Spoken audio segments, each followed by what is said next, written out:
March 12, 1945. The war was supposed to be ending.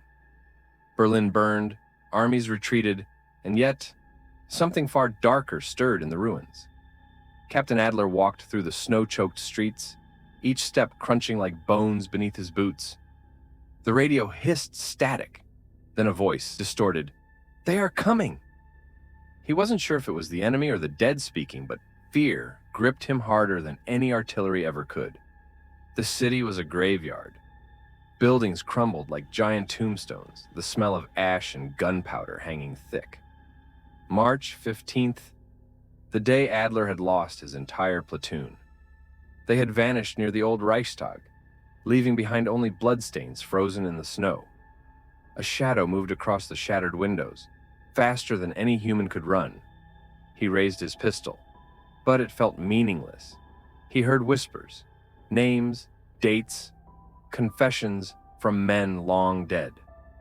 March 7th, November 9th, the voices hissed, as if the city itself remembered every atrocity committed here. By nightfall, Adler stumbled into the ruins of an old church. The cross had been twisted, hanging upside down. Inside, a figure knelt under a tattered Nazi banner, murmuring in a guttural voice, "The Führer waits." The temperature dropped, his breath crystallizing instantly. Shadows crept along the walls, forming shapes. Faces screaming silently. Adler realized the war wasn't over, not for him, not for anyone who had walked these streets. March 20th, a night that would be remembered only by the living few. Adler's flashlight caught movement in the nave, an unearthly figure, pale as frost, eyes glowing like embers. It moved with impossible speed, disappearing and reappearing, whispering, "You cannot escape. Your sins follow you." Bullets passed through it harmlessly. Even the cold seemed alive, wrapping around him like hands, pulling him toward the altar. He tried to run, but the streets had changed. Doors led to empty rooms that should not exist. Windows opened onto falling snow that never ended.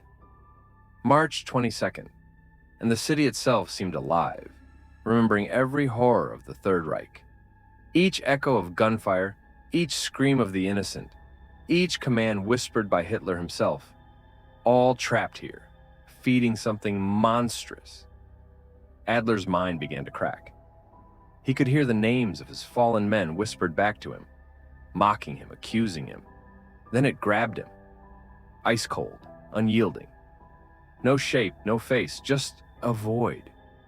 And as the whispers crescendo into a symphony of madness, he realized the truth. The war had ended for men. But for the shadows of 1945, it was only beginning.